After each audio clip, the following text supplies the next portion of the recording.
11:30, don Graciano Torre González. Llámese al compareciente, por favor.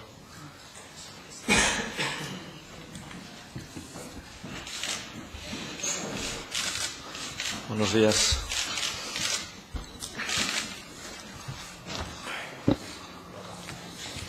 Se hace constar que el compareciente está presente.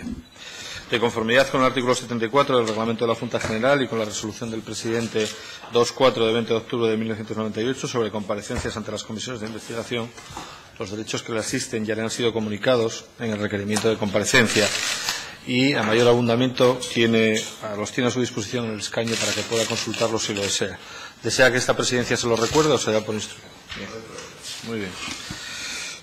Tal y como se le comunicó, también en tiempo y forma, su comparecencia ha sido requerida para que, dada su calidad de consejero de Economía y Empleo y exconsejero del Principado de Asturias en materia de Industria y Empleo, preste testimonio sobre la situación y circunstancias de los hechos objeto de la investigación y sobre todo lo que conociera en relación a los mismos desde la perspectiva de los diferentes cargos que ha ocupado en el Principado de Asturias, y en especial sobre los mecanismos de seguimiento y control tanto de las contrataciones como de los pagos realizados y gestión de los fondos mineros derivados de los planes de la minería. Como también se le comunicó en tiempo y forma, tiene la posibilidad de efectuar una exposición previa, si así lo desea, por no más de 30 minutos. Seguidamente, los grupos parlamentarios podrán, por un tiempo aproximado de unos 30 minutos, formularle preguntas de acuerdo con el siguiente orden: Grupo Parlamentario Mixto, Grupo Parlamentario Izquierda Unida, Grupo Parlamentario Popular, Grupo Parlamentario Foro Asturias y Grupo Parlamentario Socialista. Por último, podrá intervenir para hacer aclaraciones o precisiones en un turno final por no más de 5 minutos. La comparecencia se desarrolla en sesión pública, se graba y se publica en el Diario de Sesiones de la Junta General y puede consultarse en la página web de esta Junta y seguirse también en directo a través de esa web. ¿Desea el señor Torre hacer una exposición previa? No, muchas gracias. Buenos días, señor presidente. Señorías, no voy a hacer uso de la comparecencia previa, por lo tanto estaré a las preguntas que decidan formularme. Muy bien, abrimos por lo tanto el turno de preguntas. En primer lugar, formulará las preguntas el Grupo Parlamentario Mixto, del cual yo soy portavoz. Durante este turno de preguntas ostentará la presidencia de la comisión la vicepresidenta, doña Esther Landa. Yo voy a formularle alguna pregunta, señor Torre. En primer lugar, como usted sabe, esta comisión tiene un doble objeto. Por una parte, investigar o tratar de averiguar, en la medida de lo posible, el posible origen de esa supuesta fortuna oculta del señor Fernández Villa, y en segundo lugar, la relación y gestión, en su caso, de los fondos mineros. Voy a empezar por el principio, en relación con el primer asunto, fortuna oculta, supuesta fortuna oculta del señor Fernández Villa. ¿Tiene usted alguna tesis o alguna teoría de dónde puede proceder esa supuesta fortuna? En absoluto, señor presidente. No sé más que lo que los medios de comunicación han dicho y lo que han especulado al respecto de dónde podría provenir.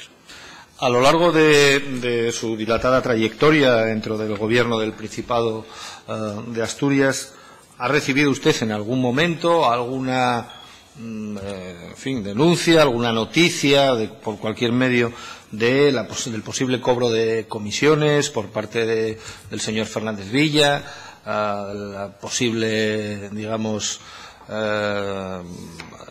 negocios de algún tipo ilegales o rayando en la ilegalidad por parte del señor Fernández Villa que podrían proporcionarle ingresos que no fuesen, los ordinarios? Nunca llegó ninguna noticia al Principado al respecto.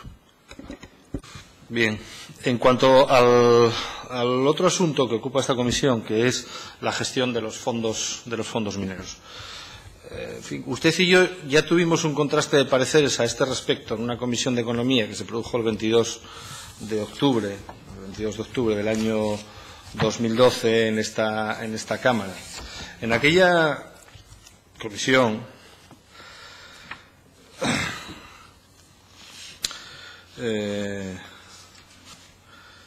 usted me reconoció que el modelo de gestión de los fondos mineros, según su parecer, no había sido el más correcto ni el más adecuado. Por otra parte, en aquella comisión estábamos valorando un informe de la Sindicatura de Cuentas precisamente en relación con la gestión de estos fondos mineros, ¿no?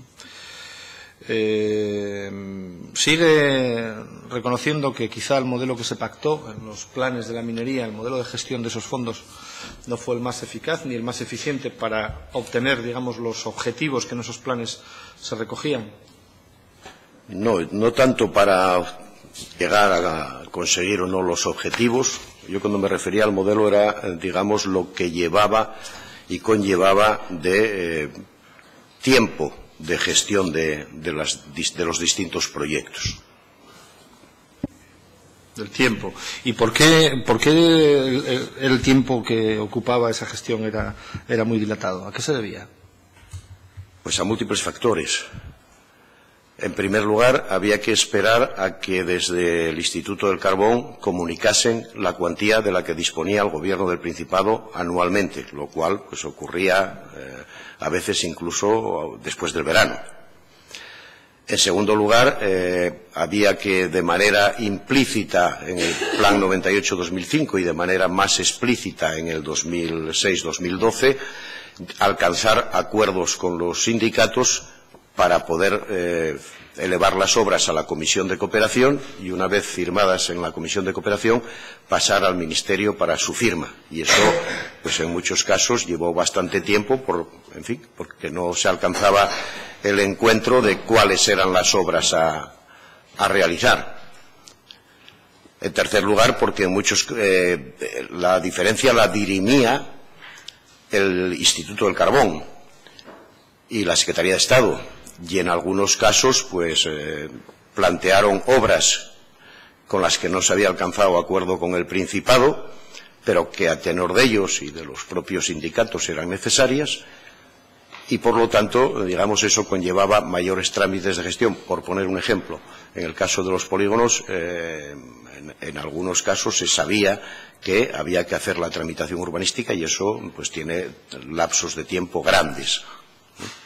Y por lo tanto el firmar la obra conllevó el tener que hacer toda esa tramitación previa antes de poder comenzar la ejecución. Y al finalizar porque usted, digamos, que ha ocupado cargos de responsabilidad en el Gobierno de Asturias durante la ejecución de dos planes, el primer plan, 98-2005, y el segundo, 2006-2012. Al finalizar el primer plan, ¿ustedes hicieron algún tipo de evaluación sobre la eficacia con la que se estaba desarrollando ese plan? Sí, hay un acta que está firmada por el Gobierno del Principado, que está firmada por los propios sindicatos, donde se pone de manifiesto la bondad del plan y los logros alcanzados. Sobre la bondad del plan y los logros alcanzados. O sea, que la evaluación del primer plan fue una evaluación satisfactoria. Así se firmó por parte de quienes habían firmado el plan, los propios sindicatos, de quienes teníamos la responsabilidad de llevarlo a cabo, y así se remitió al Ministerio. En términos de empleo, ¿cuántos empleos se consiguieron, digamos, a través de las medidas de reactivación económica de ese primer plan? No lo sé, de memoria no lo recuerdo, pero bueno, se ha enviado a la Junta y a la Comisión toda la relación de proyectos que se solicitaron, toda la relación de proyectos que se aprobaron y el empleo que incorporaba cada uno de los proyectos. Creo recordar que en términos genéricos, en la evaluación del primer plan se hablaba de más de 5.000 puestos de trabajo. Las más está en el acta que yo creo que se remitió a la Junta. Sí, bueno, efectivamente se comprometieron a enviarlo en esa. Pero ¿cuántos son los empleos que se consolidaron cara al futuro? Porque, en fin, yo no sé si vienen de ese primer plan empresas como Alas Aluminio, como Ventiro 21, como Diasa. ¿Todos esos pertenecen a, digamos, la línea de ayudas a la reactivación económica por las ayudas empresariales de ese primer plan? Creo que sí, que pertenece, no sé si al primer plan o al segundo plan. Hay empresas que fracasaron, hay empresas que continúan hoy día, y yo creo que, si estoy hablando de memoria, ya digo que no tengo los datos, se enviaron aquí, no los tengo, pero creo que del orden del 60% o algo más del 60% de las empresas que solicitaron y obtuvieron fondos mineros siguen vivas hoy día. Usted habla de que en torno a los 4 o 5.000 empleos, también fue lo que nos dijo en aquella comisión.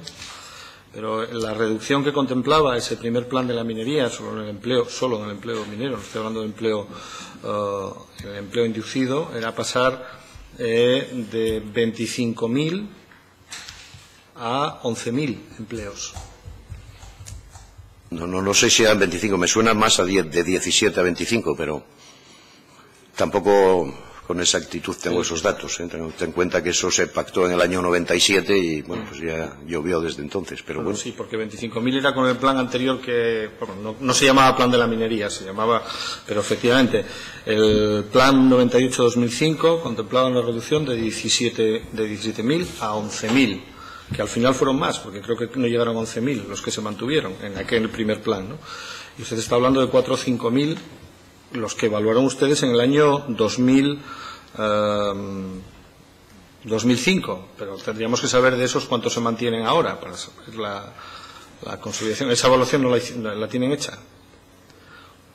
Pues sí, y no sé si habrá enviado a la Junta o no, pero indudablemente que las empresas que están vivas, y creo que se ha mandado, por lo tanto tienen ustedes a su disposición para saberlo, no tiene más que coger la documentación que se envió y sumar las empresas que están vivas y el número de puestos que se comprometieron a generar.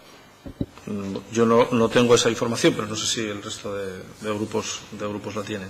En todo caso, ahora en la comparecencia previa del consejero de Industria, que fue consejero de Industria del Gobierno de Foro Asturias, ha hecho un relato y una descripción de la situación en la que se encontraron a nivel de gestión, y yo creo que su calificación ha sido de caótica. Y, entre otras cosas, afirmó que para la gestión de los fondos mineros tenían un solo empleado en toda la administración del Principado de Asturias, y de hecho ellos se plantearon la creación como mínimo de una jefatura de servicio asistido por 2 administrativos, lo cual consideraba un enorme avance. ¿Eso es así o tiene usted una visión distinta? ¿No consideraba que era una situación caótica? En absoluto. Yo quiero pensar que el señor Rivero, el anterior compareciente, que ha dicho eso no por mentir a esta comisión, que entiendo que no haya querido hacerlo, naturalmente, pero sí por un total desconocimiento de la situación. En la gestión de los fondos mineros por parte del Principado participaron, me atrevo a decir, no voy a decir cientos, pero seguro que no mentiría si lo dijera. Hay que tener en cuenta que cada consejería gestionaba los convenios que le correspondían por razón de materia. Por lo tanto, en la consejería, por citar una, de fomento, pues intervenía todo el equipo de la Dirección General de Carreteras, intervenía todo el servicio jurídico para preparar los pliegos de licitación, intervenían los interventores, intervenía presupuesto. Por lo tanto, no es verdad que hubiese una sola persona. Lo que había era una persona que sigue estando ahí, que era la que se encargaba de computar y tener en el ordenador, de ahí la falsedad de otras de las afirmaciones que también hizo el señor Rivero, todo el listado de obras, la fecha en la que se firmaban los convenios, el importe del convenio, el importe que se había recibido de Hacienda, y que se encargaba de recepcionar de cada una de las consejerías las justificaciones y enviarlas a Madrid. Listados que tienen ustedes y listados que se dejaron en su momento en la consejería y listados que son los que manejó el gobierno de Foro en su etapa.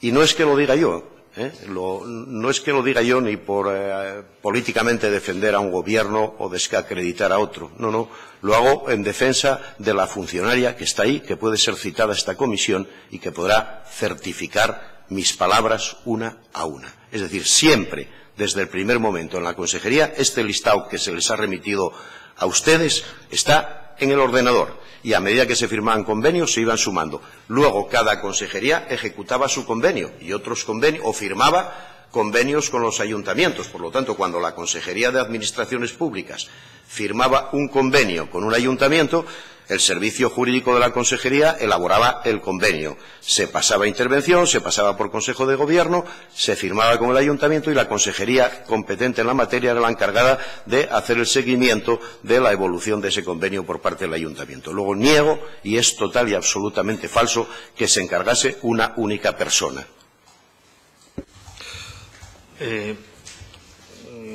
Bueno, yo creo que lo que se hace referencia es a la tramitación específica o la dedicación específica a la tramitación de fondos mineros. Creo que a eso se refiere, ¿no?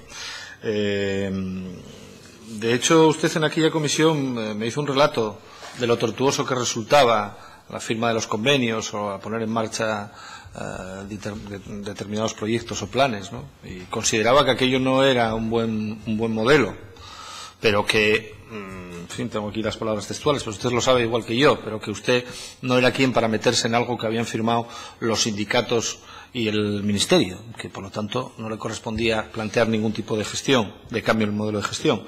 En todo caso, lo cierto es que en el informe de la sindicatura, del que hablamos en aquel momento y que creo que es probablemente de lo más, digamos, completo y riguroso que se ha hecho, precisamente la conclusión es que este modelo de gestión es ineficaz y, entre otras cosas, provoca un bajo nivel de ejecución. Y una de las cuestiones a las que plantea como recomendación, dice, a la vista de las actuaciones que quedan pendientes de liquidar, así como del bajo grado de ejecución de las ayudas recibidas y puesto de manifiesto en las conclusiones anteriores, se recomienda a la Administración del Principado de Asturias una gestión más eficaz y eficiente de las mismas.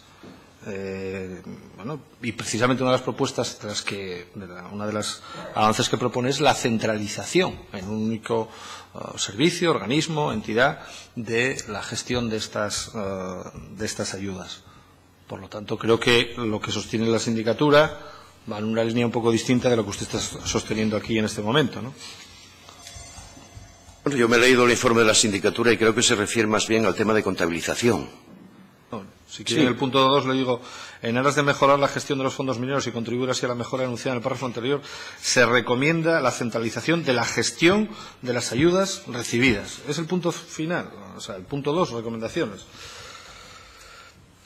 Centralización de la gestión de las ayudas recibidas. Sí, ¿no? Y la sindicatura recomienda un modelo, el plan establecía un modelo que era obligatorio, porque era un modelo de gestión que correspondió determinar, y así lo determinaron los firmantes del plan, y por lo tanto es difícil que si los firmantes del plan no quieren modificar el convenio, el modelo lo pueda hacer otro elemento diferente. Y ya digo, yo me he leído el informe de la sindicatura y creo que en buena medida habla más del tema de si tiene que haber una cuenta sola o más cuentas, es decir, fundamentalmente se refiere, en lo que yo he entendido, a eso. Centralizar la gestión, bueno, no lo sé qué se entiende por centralizar la gestión. Yo no sé si lo que plantea usted o lo que plantea la sindicatura o lo que plantea el anterior compareciente es crear una especie de superestructura que reciba todos los convenios, que se encargue de la ejecución de todos los convenios, dando igual que sean de carreteras o que sean de medio ambiente, que sean saneamientos o que sean convenios con ayuntamientos, que los gestione todos una superestructura al margen de las consejerías. No sé si eso es más o menos, yo creo que sería un modelo peor, por lo tanto, o por lo menos, desde luego, desde el punto de vista económico, tremendamente menos eficiente, porque sería, yo creo que muy costoso crear una superconsejería con todos los técnicos para redactar los proyectos, con todos los jurídicos para redactar los pliegos, con los interventores para verificarlos. Por lo tanto, no creo que ese sea un buen modelo. Si a lo que se refiere es a que la centralización tiene que ser desde el punto de vista económico para saber la evolución, que es lo que yo creo que se desprende del informe de la sindicatura, bueno, eso es una cuestión en la que yo no estoy ni en acuerdo ni en desacuerdo, porque no soy el gestor de las cuentas del Principado y, por lo tanto, no sé cuáles son los mejores modelos para ello. Según ese informe de la sindicatura, estoy hablando a noviembre del 2011, tenía pendientes de ingreso el Principado de Asturias del plan 98-2005 182 millones de euros y del plan 2006-2012 247, es decir, en 2011 había pendientes un total de 429 millones de euros. No sé si eso le parece que era una gestión eficaz o eso no era derivado del modelo de gestión que había, sino por otro tipo de circunstancias. Vamos a ver, yo creo que eso no es un problema. El que el Principado reciba o deje de recibir fondos que tiene justificados no es un problema de gestión, es un problema de voluntad de quien tiene que pagar y no paga, y por eso precisamente se ha acudido vía tribunales a exigir los pagos y los compromisos adquiridos. Bien, o sea que para usted es una cuestión pura y simplemente de una voluntad política, de que no hubo voluntad política por parte, digamos, de quien asumió el gobierno de España en ese momento, de abonar esas cantidades pendientes, no que hubiese problemas, ¿no?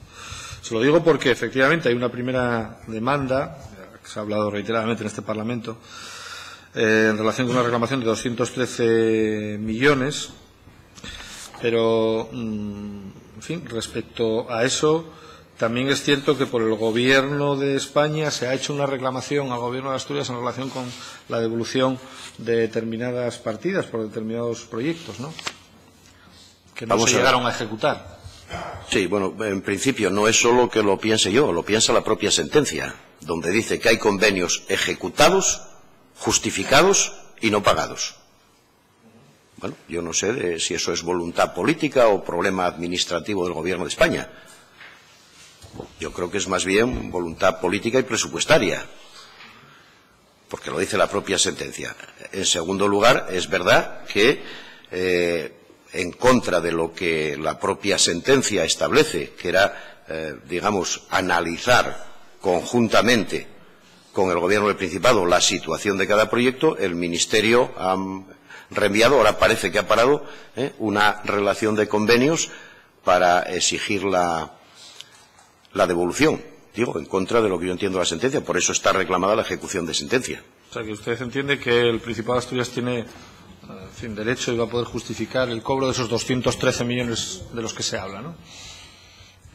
Nosotros, en principio, queremos sentarnos a analizar sobre esos 213 millones. Los derechos los tiene que dar la sentencia, los tiene que dar el acuerdo de esa negociación, de ese análisis que ordena Si hay que negociar, entonces es que no tenemos un derecho de cobro efectivo por 213 millones, sino que tenemos que sentarnos a negociar. Cuando se sienta uno a negociar, ¿será porque hay de parte y parte o no? Dicho la palabra negociar, la voy a retirar y voy a hablar la palabra analizar, que es la que dice la sentencia. Yo me estoy refiriendo a lo que dice la sentencia y ni me voy a salir hacia adelante ni hacia atrás. Y la sentencia habla de que todos esos convenios hay que analizar su situación y ver qué corresponde o qué no corresponde. Nosotros, en el ánimo de alcanzar con el Ministerio un acuerdo, estábamos dispuestos a ver eso uno por uno y razonar y llegar a acuerdos, que creo que es lo lógico y lo razonable. La respuesta del Ministerio, por desgracia, no fue precisamente esa, fue otra, y por eso nosotros hemos instado la ejecución de sentencia. Y entonces, pues será los jueces los que tengan que determinar. Entre las cuestiones sobre las que parece que hay discrepancia con el Gobierno de España, podemos hablar de una actuación, el polígono de Villallana, en Lena. Sobre ese polígono, en noviembre del 2014, el Instituto del Carbón, y corríjame si no es cierto, el Instituto del Carbón hizo llegar una comunicación al Principado de que no pagaría los fondos que ya se habían asignado para la construcción de ese polígono y además exigía la devolución de los creo que 2,5 millones de euros y la pérdida del derecho a recibir otros 23,5 millones. ¿Ese polígono está ejecutado? Vamos a ver, cuando hablamos del recurso no es si está o no está ejecutado. Evidentemente no está ejecutado en su totalidad. El polígono lo tenía que ejecutar el ayuntamiento, porque se firmó un convenio con el ayuntamiento y se traspasaron fondos al ayuntamiento, fondos que en parte el ayuntamiento evidentemente tuvo que devolver. Pero no es, la cuestión no es así de simple. La cuestión no es así de simple. Lo que dice la sentencia es, primero, que no se puede eliminar o exigir la devolución del 100% de una obra porque esta obra haya sido ejecutada fuera de plazo, porque esta obra no haya sido ejecutada completamente. Es decir, que hay que valorar. Por lo tanto, cuando hablamos del polígono de Villallana o de cualquier otra actuación, hay que valorar cuáles han sido los gastos que se han realizado. Y luego, en tercer lugar, también exigimos el cumplimiento de compromisos que nosotros entendemos tienen naturaleza de de contrato perfeccionado, si me permite decírselo en términos civiles. Es decir, en la Comisión de Cooperación, que es el organismo que era encargado, y así se dispone en el convenio firmado, de dirimir todas estas cuestiones, de acordar las prórrogas, etcétera, etcétera, tenía acordadas la suscripción de adendas para prorrogar un montón de convenios, que el Ministerio nunca luego hizo o elevó a la categoría de convenio. Quedó acordado ahí por ambas partes, pero el Ministerio posteriormente nunca quiso firmar el convenio correspondiente y, por lo tanto, nosotros reclamamos la firma de ese convenio con el plazo suficiente. Bueno, pero yo la pregunta que le hacía era muy sencilla. ¿Está ejecutado el polígono de Villallana o no está ejecutado? Porque esto pertenecía al primer plan de la minería. Estamos hablando del año, creo que 2003, ¿no?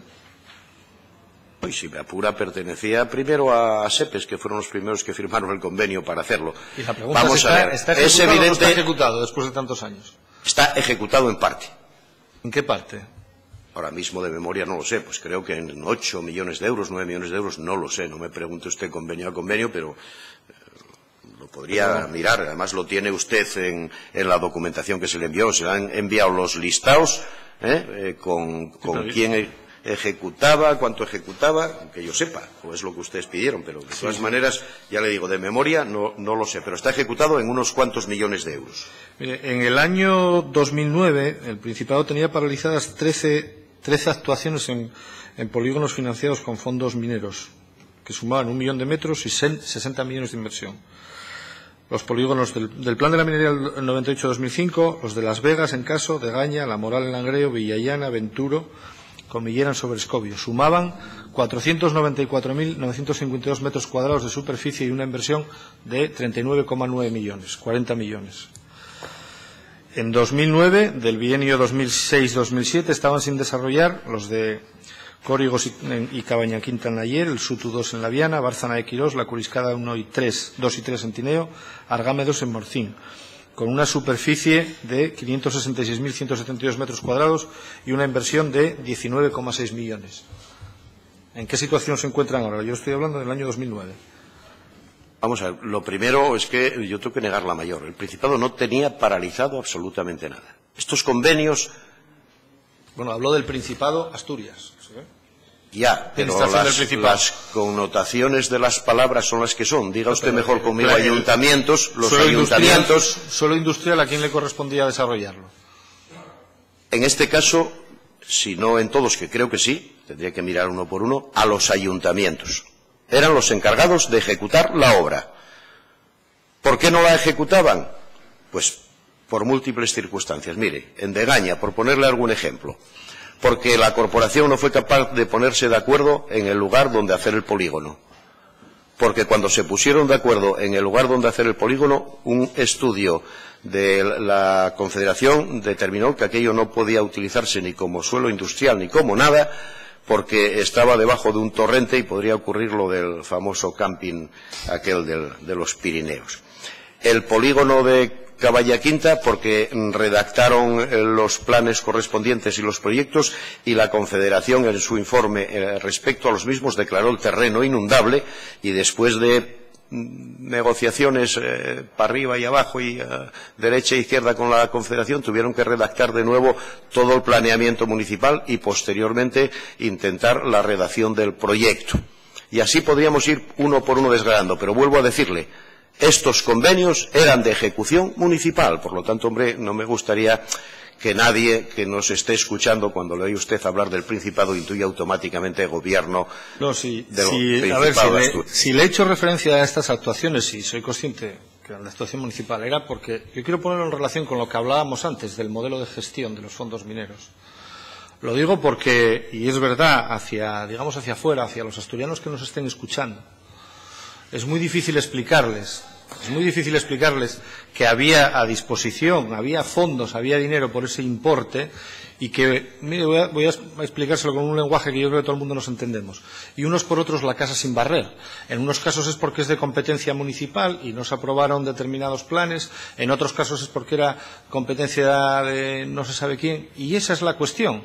¿Es este un modelo de gestión eficaz y eficiente que puede poner en valor lo que estamos hablando de 1.600 millones en el primer plan, 1.400 millones en el segundo plan, aproximadamente 3.000 millones. Yo creo que no. Usted me ha dicho al principio de su intervención que sí. Pero luego, cuando llegamos al detalle, cuando rascamos un poco y hablamos de una actuación, en este caso estábamos hablando de polígonos industriales en municipios mineros. Por cierto, un antecesor suyo, el señor Urrutia, que compareció a primera hora de la mañana, hacía referencia a que uno de los grandes déficits que tenían precisamente las comarcas mineras era la falta de suelo industrial. Bueno, pues cuando rascamos un poco y vemos por qué determinadas actuaciones no se desarrollaron, entonces aquí no hay culpable, no hay responsable.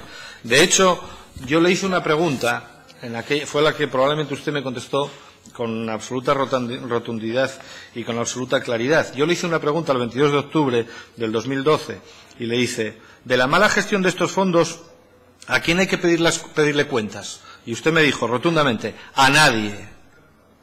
Hoy, aquí, en esta comisión, con las cosas que se han publicado, con las cosas que se han dicho, ¿usted sigue creyendo que de la gestión de estos fondos mineros no hay que pedirle cuentas a nadie?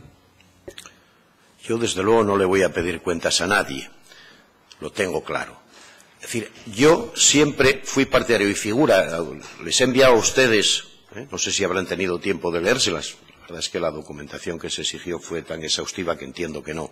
Todas las actas... No llega al 1.000.000 de folios todavía, ¿eh?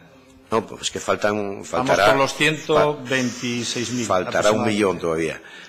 Vamos por 126.000, hasta el 1.000.000. No, lo digo porque vamos a ver, es decir, es así, o sea, simplemente todos los expedientes de ayudas empresariales son 1.000.000 de folios limpiamente. Otra cosa es que, lógicamente, es imposible escanear todo eso en un tiempo. No, lo digo, le envía a usted y, lógicamente, a la comisión todas las actas de la Comisión de Cooperación. Luego, si alguien tuvo el tiempo y el detenimiento de leérselas, sabe que yo planteé en varias ocasiones al Ministerio y a los propios sindicatos la necesidad de no firmar polígonos industriales si no tenían el planeamiento aprobado.